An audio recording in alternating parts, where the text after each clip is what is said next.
So the student media policy for our campus is that we are a designated public forum, that we have no oversight. When I was hired at the campus, this was a long conversation that was had between my principal and I. In fact, my interview was like 2 hours long, and a lot of it was surrounding press rights and prior review and things like that. And so on my campus, there's absolutely no prior review. No one looks at our stuff before it's published. No one asks anything about it. But with that being said, I think that has a lot to do more with the relationship that exists between my principal and I, rather than them having an understanding, like that they're making that conscious choice. Does that make sense? I think if you were to ask my campus administration, they would never say, oh, well, because I understand student press rights, I'm making this choice. It's more of a, we trust Samantha. So how did you build that trust with them and get them on board with that? I think that was something my principal just wanted. He wanted a advisor that he didn't have to quote unquote worry about, that he could trust, that understood his vision, understood his concerns, also understood the nuances of his job and how difficult it could be. And then he just kind of made a choice to trust me, if that made sense. And I always made a choice to be mindful of what my kids asked and all that kind of stuff. So I think it just was built over time, if that made sense. We also were in a unique position that we're a brand new school, like this is only our fifth year open. And so I think that had a lot to do with it as well. Like he got to watch these kids grow. He got to watch me grow these kids.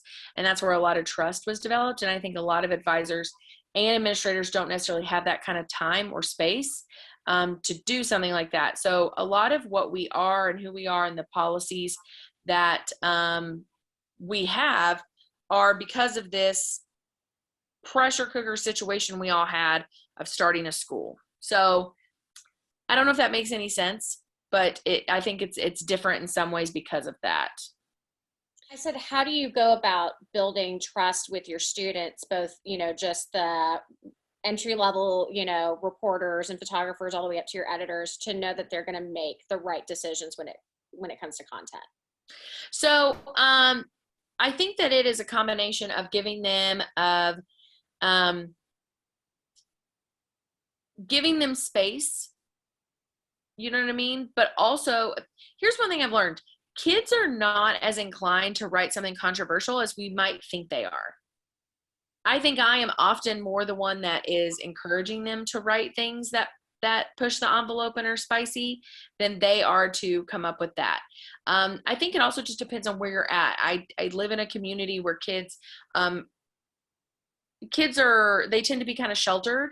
And so a lot of times they are not pushing the envelope. It's me showing them something and saying, what do you think about this? What do you think about this? Why don't you ask that question? Like, why don't you push that? So I think when we talk about building courage, for me, it's not for them to push against the administration. It's for them even just pushing against me. Like, I'm the one sometimes that's like, why don't you want to write this? Why don't you want to ask these people these questions? And they're like, because I'm scared.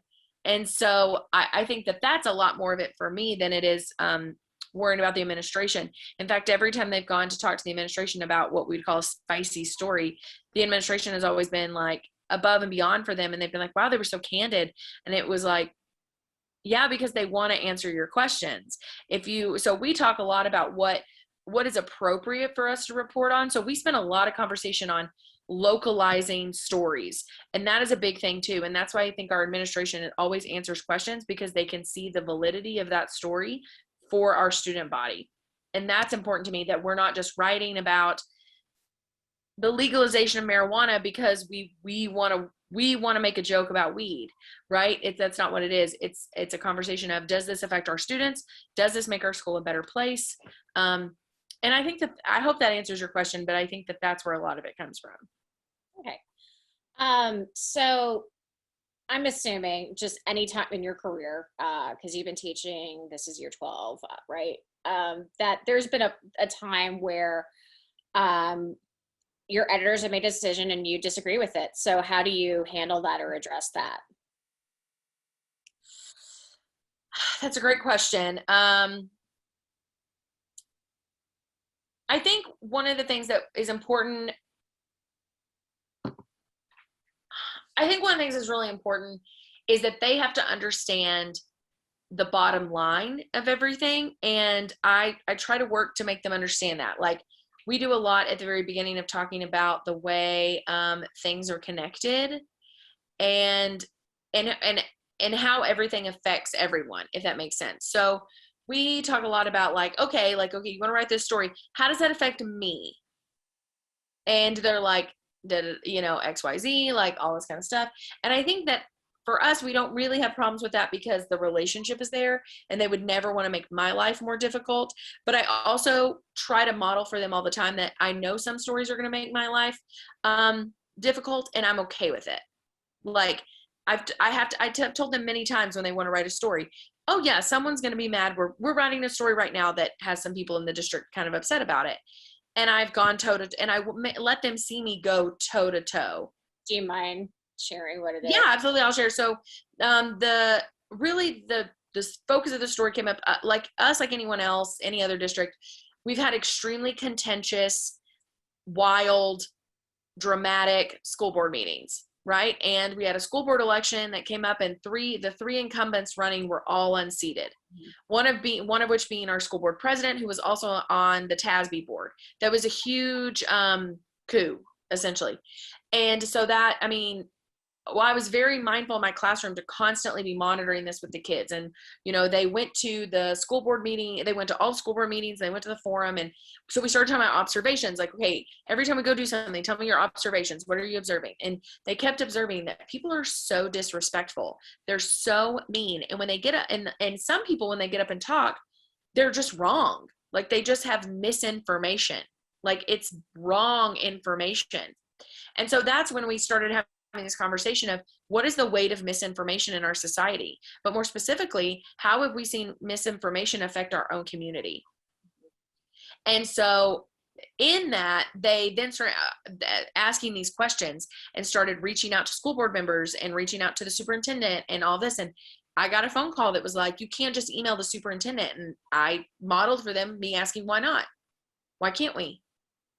Well, that's not how we do things. I'm like, okay, well, then you need to explain to us how we do things. And at that point, and then the kids got a chance to explain their story. And at the end of it, they go, oh, wow, this is actually a really good story. Like, we understand why you're doing this. Yes. So I always explain to the kids too, that you have to seek first to understand. You have to understand why they're apprehensive, but they need to understand your why. And if you are not sure of your why, and if your why is not to do three things: inform and be interesting and be factual. If your story is not those three things, then yeah, you have nothing to stand on. Nothing at all. Gotcha. So in terms of your book, what are the types of decisions that your editors are responsible for? Like, what do they do? In terms of editorial decisions? Yeah, like what are the things that they do? Is it just the theme, or is it the theme and visuals, or is it the theme and like the kids make all the decisions. Ultimately, they make every decision. Now, maybe every decision they make doesn't happen in our publication. Fair. You know what I mean? Like, maybe sometimes I'm like, I don't know about that. Like, let me propose this to you.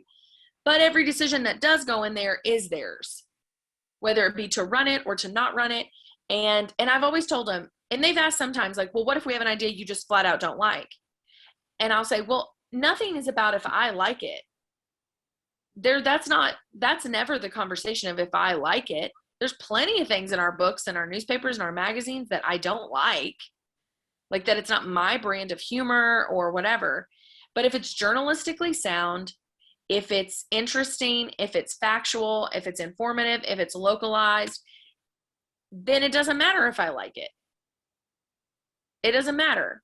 And so that's also a big thing, is like, I tell them all the time, like, well, I don't like it, but that's not my book. It's your book. Not every theme is a theme I love, but I love to watch them create. And so my job in the classroom is not to help them create things I like or I love. It's to help them create things that make a difference and that are journalistically sound and that are a reflection of their talent and their ability and their and learning, and that it does have to follow a rubric on some level.